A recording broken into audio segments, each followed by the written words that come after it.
के लाभ उठाएं और संपूर्ण लाभ उठाएं, किसी चीज के चक्कर में ना पड़े।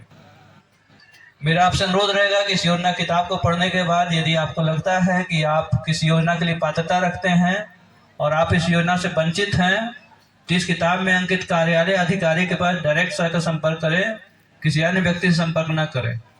साथ ही साथ आपके आसपास के लोग जो अभी इस सभा में उपस्थित नहीं हैं और आपको लगता है कि ये व्यक्ति इस किताब में अंकित किसी भी योजना का पात्रता रखता है, लेकिन किसी कारणवश जानकारी के अभाव में या अन्य किसी कारण से वो योजना का लाभ लेने से वंचित है, तो उसको भी उस योजना का लाभ लेने के लिए आप लोग उसको मदद करें, ताकि सरकार की योजनाओं का लाभ वो पूरी तरह से पा पाए और वंचित ना हो। सरकार का यही मकसद है, बिहार सरकार माननीय मुख्यमंत्री यही चाहते हैं कि हमारी जो योजनाएं बनती हैं उसकी लाभ अंतिम व्यक्ति तक पहुंचे और पूर्ण तरीके से पहुंचे, कोई आंशिक रूप से न पहुंचे। इसलिए यह जरूरी है। तो जनसंवाद कार्यक्रम का मुख्य उद्देश्य यही है कि हम लोग इस जनसंवाद के माध्यम से सारे जिला स्तर के पदाधिकारी यहाँ बैठते हैं और आपको योजनाओं की जानकारी देते हैं, ताकि आपकी जो जानकारी में जो कमी है, जो गैप है, उसको खत्म किया जा सके और आप किसी थर्ड पर्सन के चक्कर में ना पड़े और सीधे कार्यालय में संपर्क करते हुए योजना का लाभ लें। तो सबसे बड़ा मुख्य उद्देश्य यही है।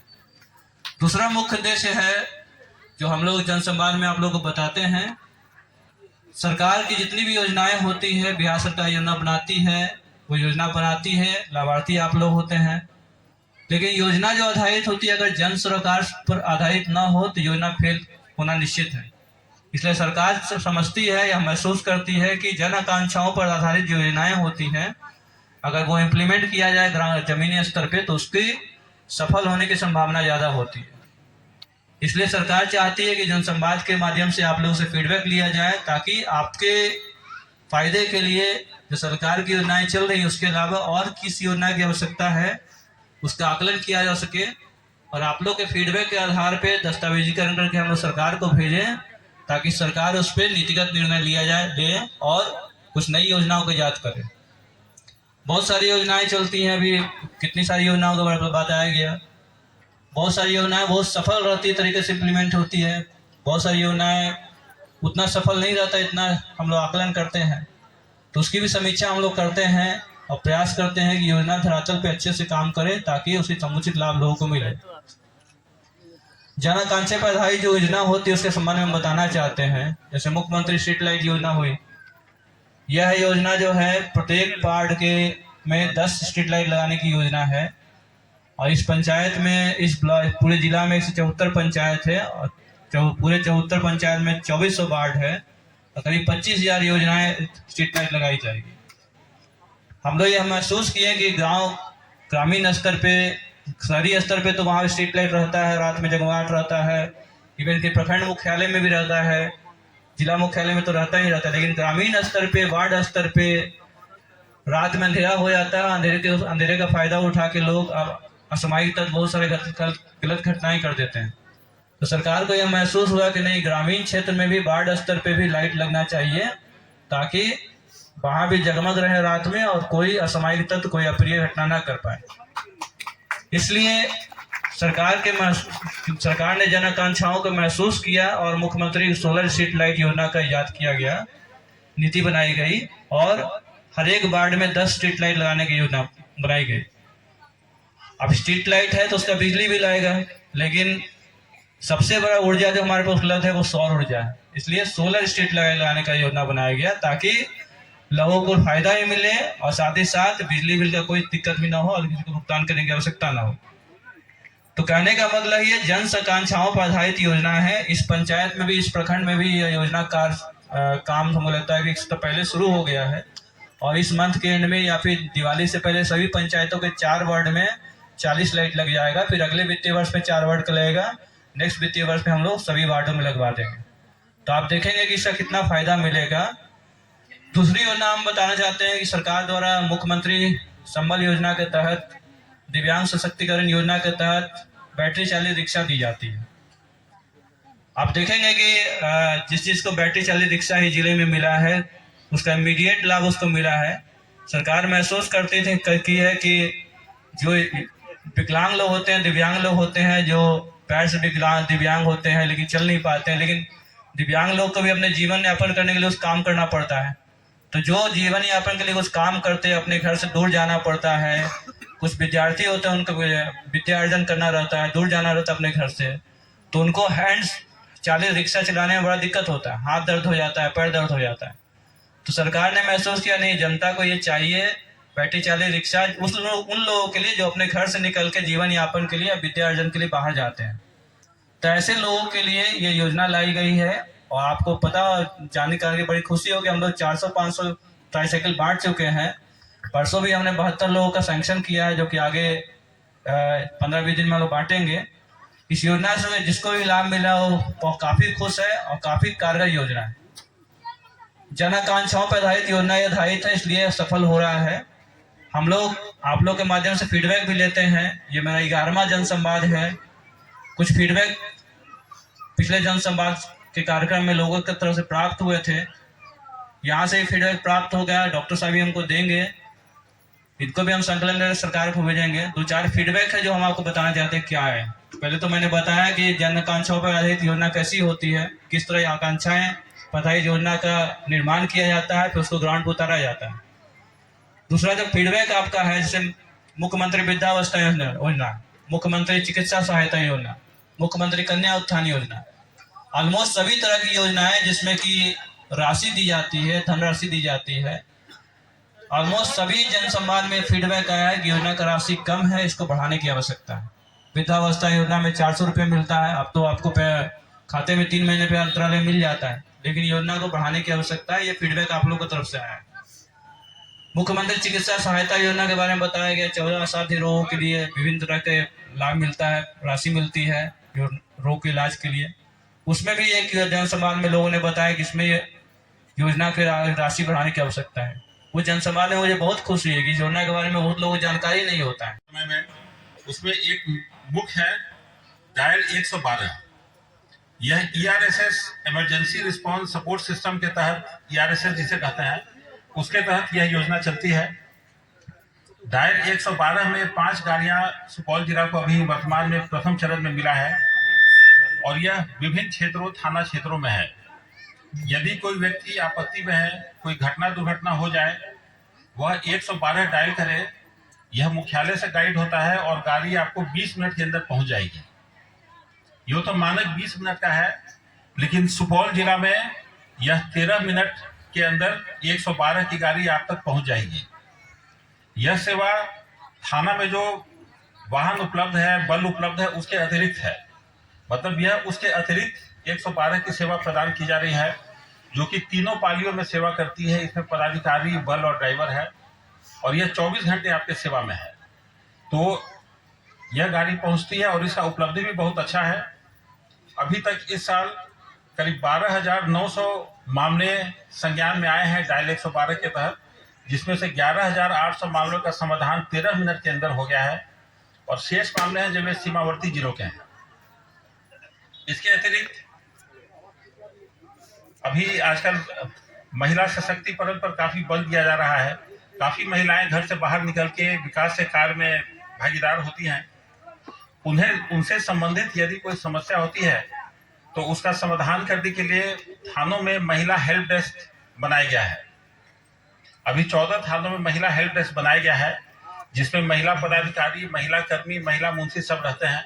और कोई भी माताएं, महिलाएं अगर कोई शिकायत है वे आती है, अगर उन्हें संकोच है थाना में अपनी शिकायत दर्ज करने से, तो थाना में ही जो महिला हेल्प डेस्क है उसमें जाकर अपनी शिकायत करें।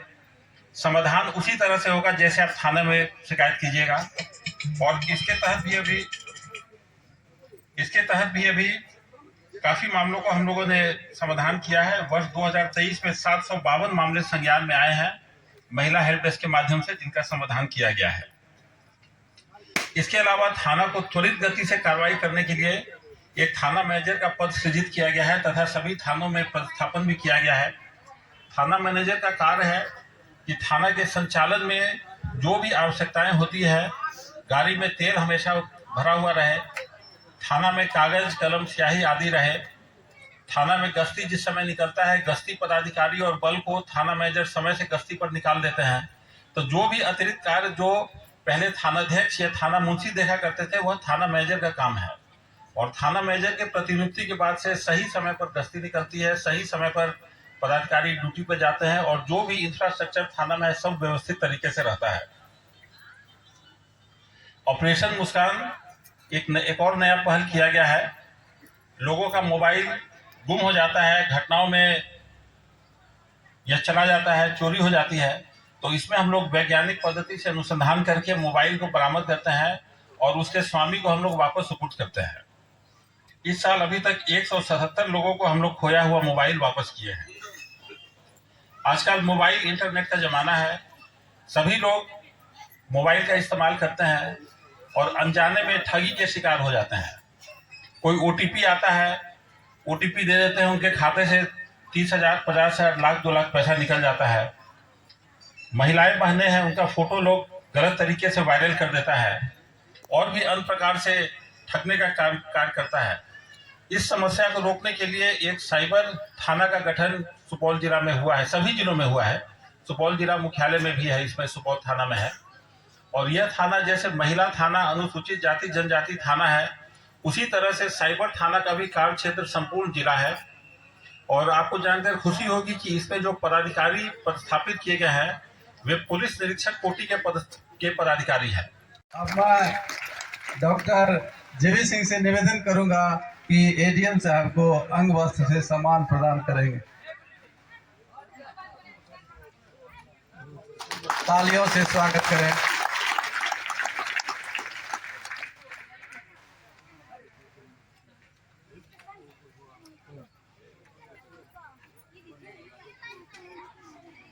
अब मैं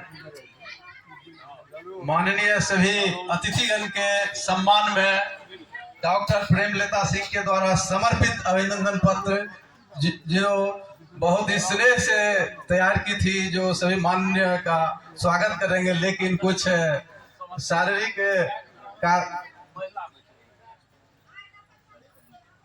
अच्छा हाँ अच्छा जी एक मिनट। अब मैं हमारे त्रिवेणीगंज जो कि मानेंगे कि हमारे घर के ही अतिथि हैं, उनका स्वागत डॉक्टर एलवी सिंह द्वारा चादर से सम्मान करेंगे। एसडीओ साहब का। अब मैं डॉक्टर जेवी सिंह से निवेदन करूंगा कि डीएसपी सर को जो है सो अंग वस्त्र से सम्मान प्रदान करेंगे। और बहुत जल्दी है, मैं समय बहुत कम है, इसी में ये मिथिला की परंपरा है कि यहाँ आए हुए हैं तो कम से कम स्नेह हम लोग अपना प्रदर्शित करें। तो अब डॉक्टर प्रेमलता सिंह द्वारा समर्पित अभिनंदन पत्र जो आज नहीं आ सकी, सभी अतिथि के सम्मान में मैं उनकी वाणी को समर्पित करना चाहता हूं, जो उनके अनुपस्थिति में सही, लेकिन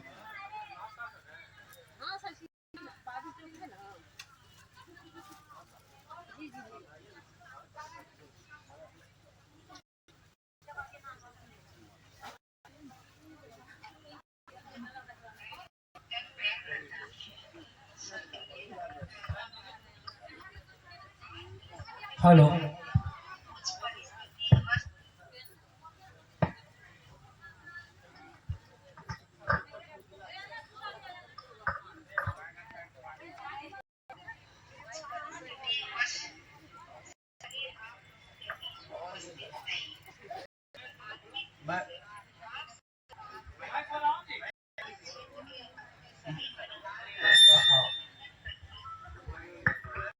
स्वागत हेतु मैंने अपनी भावनाओं अपनी कलम से कुछ लम्हों में पिरोने की कोशिश की है, जो कि आप सबको समर्पित है।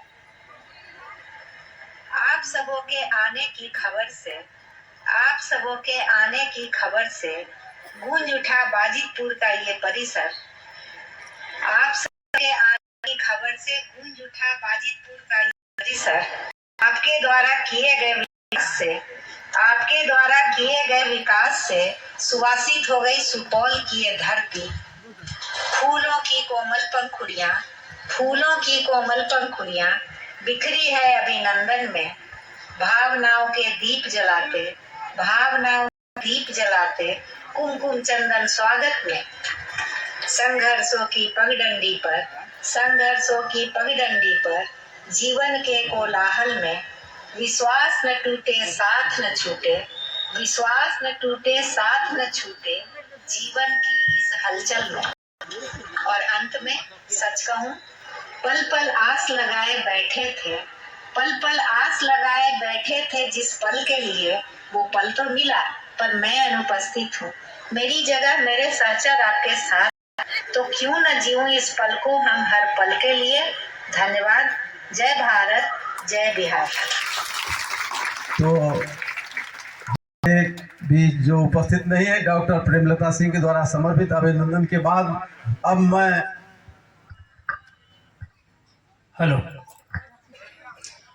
अब जो हमारे डॉक्टर एलवी सिंह हैं उनको बुलाऊं, चूँकि वो यहाँ के हमारे घर के हैं, उनका आयोजन है, लेकिन चूँकि हम लोग मिथिला के वासी हैं और मिथिलांचल में हम अतिथि का सम्मान तो करते ही हैं, अपने घर लोगों का भी सम्मान करते हैं। तो मैं डॉक्टर एलवी सिंह को बुलाऊं, उससे पहले हमारे पीछे डॉक्टर मोहम्मद सज्जाद आलम यहाँ पर उपस्थित हैं।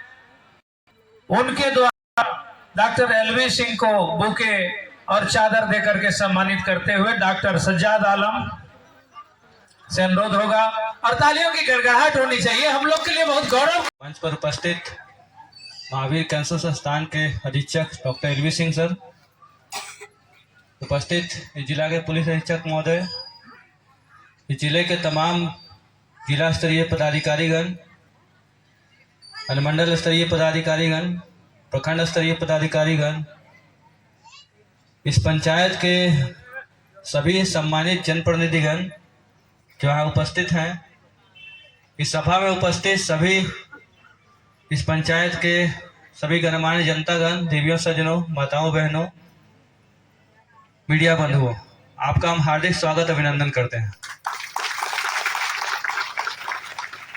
आज एपीएससी के प्रांगण में स्वर्गीय तारणी बाबू, स्वर्गीय जर्नल सिंह जी का मूर्ति का अनावरण हुआ है। उनको भी हम तहे दिल से धन्यवाद करते हैं और उनको नमन करते हैं कि हमें यह पुनीत कार्य करने का अवसर प्रदान किए और उनके प्रति श्रद्धांजलि प्रकट करते हैं। आज के जनसंवाद कार्यक्रम का जो मुख्य उद्देश्य है वो हम आप लोगों के साथ शेयर करना चाहेंगे। सरकार यह महसूस की है कि बहुत सारी जन कल्याणकारी योजनाएं होती हैं जो सरकार चलाती है, विभिन्न विभाग चलाती हैं, उनकी जानकारी बहुत लोगों के पास नहीं होती।